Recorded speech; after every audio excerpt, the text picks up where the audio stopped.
Olá, meu amigo e minha amiga. Hoje nós temos temas muito importantes e situações muito interessantes relacionadas ao conjunto de pancadas que essas criaturas que habitam o universo paralelo da extrema-direita aqui no nosso país estão levando. O Brasil está apresentando para a nossa própria história e para a história da humanidade algo absolutamente sui generis. Eu nem vou usar a expressão aqui que o Brasil está apresentando algo raríssimo, porque para algo ser raro é porque o fenômeno tem que ter acontecido em alguma outra oportunidade para estar se repetindo ou se repetindo de tempos em tempos, aleatoriamente. Mas não é o caso do Brasil, porque existe aqui um personagem que nós estamos testemunhando em tempo real que foge a qualquer tipo de registro, ou em livros, na história, em peças de teatro, filme, algum registro que você tenha visto. Eu te pergunto, você se lembrará de algum personagem, de alguma criatura no mundo real que tenha sido um covarde e tenha liderado alguma coisa?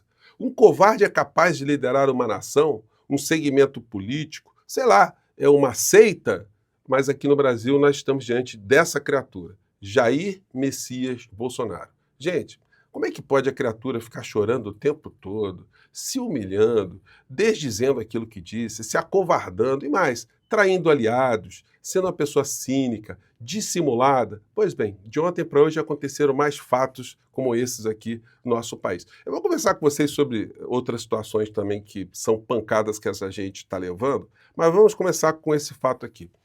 Bolsonaro chora e diz ter exagerado ao falar "caguei para a prisão". Desculpem aqui, tá, gente? É o que a criatura falou. E defende superbancada no Senado. Então, no primeiro momento, ele se apresentou como valentão, né? Desprezando, né, a possibilidade de ir para a cadeia, que é algo que vai acontecer mesmo. E aí ele manda essa frase. E aí depois, quando a ficha cai, aí ele percebe, puxa vida, eu acho que eu estou desafiando aqueles que estão para me julgar. Eu estou desdenhando a justiça. Eu acho que eu vou acelerar esse julgamento aí. Isso vai depor contra mim. Aí o que acontece?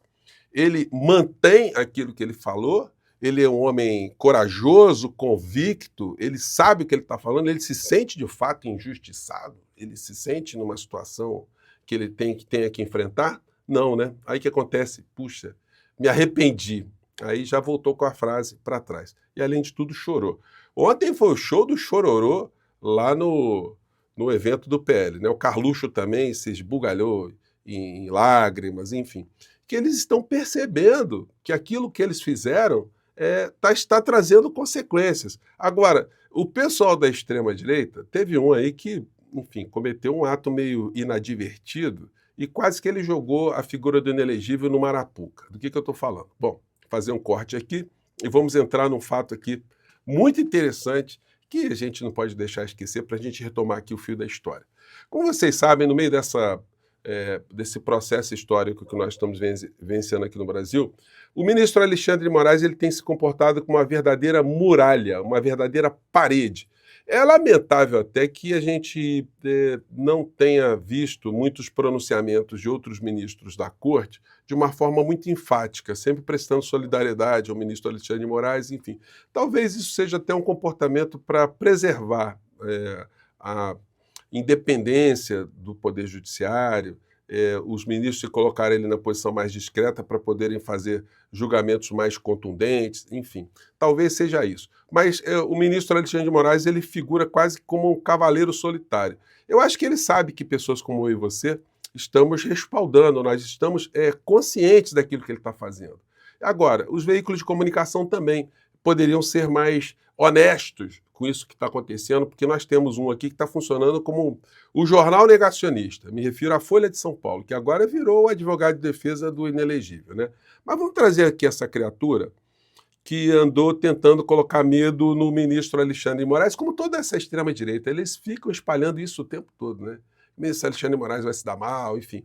Veja essa criatura aqui, a banida do Poder Judiciário, por vagabundagem, me desculpe aqui, mas esse é o fato, né? Não estou inventando história, e ela sempre muito emocionada, junto com o pessoal da extrema-direita, fala coisas como essa aqui. Vamos lá. Fica até o final desse vídeo para você ver o que o Steve Bannon falou que ia fazer com Alexandre de Moraes.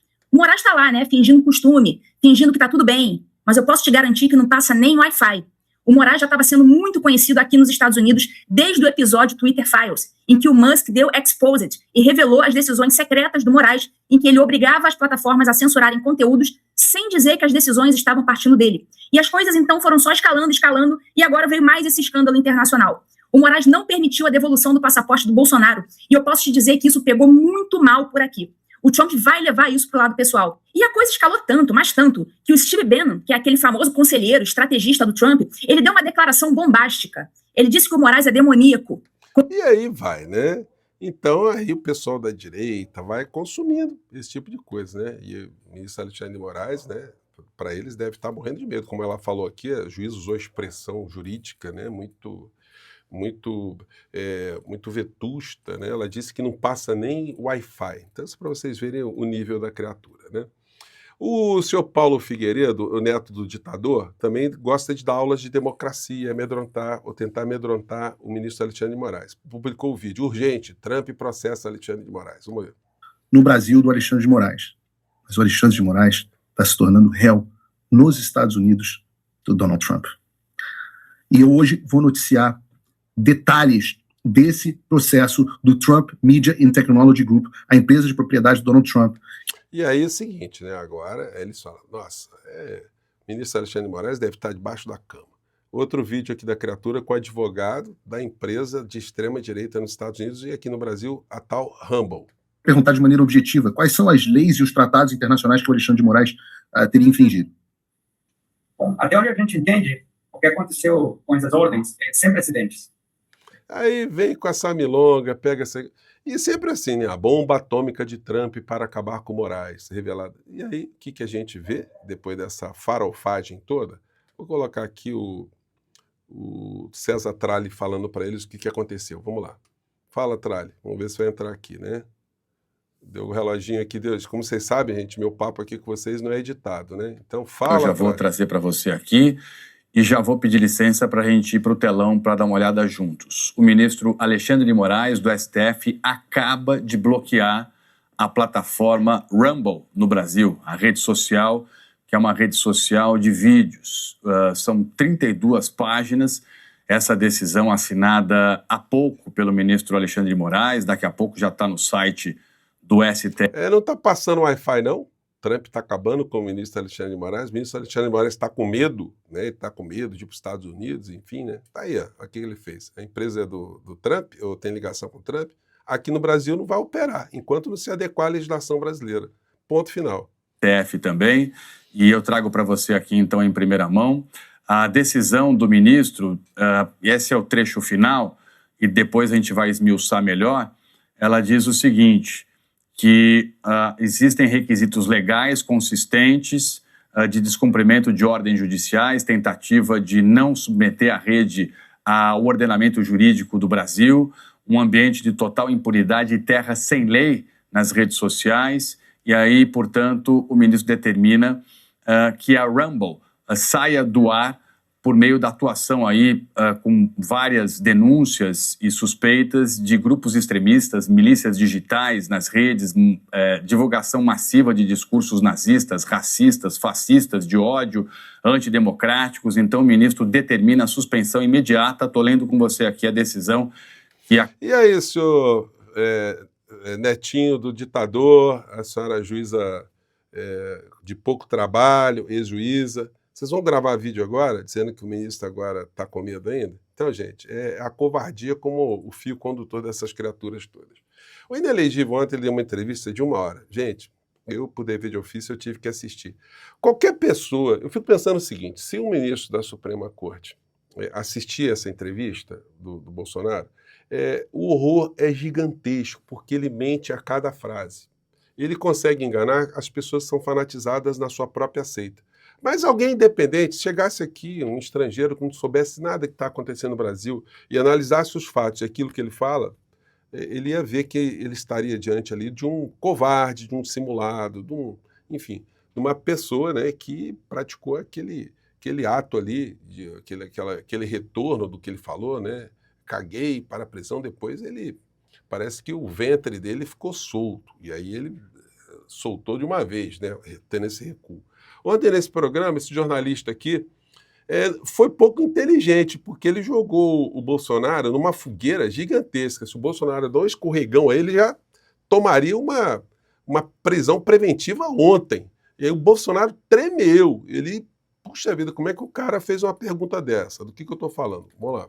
Se, como o senhor disse, a denúncia que foi apresentada é fantasiosa e falta de provas documentais, se o interrogatório contra o Mauro Cid é ilegal e é digno da Gestapo, se o tribunal que tomará a decisão, a primeira turma, vai tomar uma decisão política e não jurídica, e o desfecho provavelmente será a sua prisão. Disso nós concordamos, né? Bom, já está caindo a ficha para vocês, né? Por que permanecer no Brasil? Por que Opa, aí o Bolsonaro já dá aquela olhada assim, caramba, que o cara está perguntando por que eu não vou fugir, por que eu não fujo do Brasil, né? Continuar aqui, esperar aquilo que sabemos poderá acontecer em poucos meses. Por que não denunciar isso para o mundo, aquilo que está acontecendo no Brasil? Aí o Bolsonaro mordendo o lábio, pensando no que eu vou falar agora. O cara está falando, pô, fujo ou não fujo? Será que se eu escorregar aqui, eu vou para cadeia? Brasil e ir para outro país ou para outros países mostrar o que está havendo aqui? Olha, eu entendo que é melhor eu ficar aqui. O mês que vem faço 70 anos de idade, tenho mais tempo de retrovisor do que de para-brisa. Agora, será... Ele está pensando, só que para economizar aqui o visual da criatura do nosso papo de hoje, ele vai saindo pela tangente, dizendo que vai ficar aqui. Mas, gente, se ele tiver a oportunidade, ele vai fugir do Brasil. Então tem que ficar de olho na criatura, com todos os comportamentos dele, porque o primeiro ato dele tem que ser eficaz para prendê-lo preventivamente, porque ele vai querer fugir. Ele só não fugiu ainda porque ele está ainda tateando, ele está percebendo ainda quando é que ele pode fazer esse ato. Ele está apostando aí na lerdeza do Poder Judiciário. E um outro ponto assim absolutamente dantesco dessa entrevista de ontem foi essa fala aqui sobre a performance dele no momento da Covid aqui no Brasil. Vamos lá. O governo, agora comigo, tudo é pancada o tempo todo, a questão da pandemia, sofri muito, não errei nenhuma. Basta ver o relatório do Congresso americano. Bom, mas o que a gente pode dizer? A figura dizendo que não errou nenhuma, né? Gente, olha, obrigado por vocês estarem aqui. Mais tarde a gente volta. Se você não está inscrito aqui no nosso portal, se inscreve e venha se somar aos mais de 1 milhão de amigos e amigas aqui no nosso portal do José. E mais tarde vou repercutir com vocês situações dessas que aconteceram de ontem para hoje, tá legal? E o Chorão vai para a cadeia. Ele vai ser preso. Um grande abraço, tchau.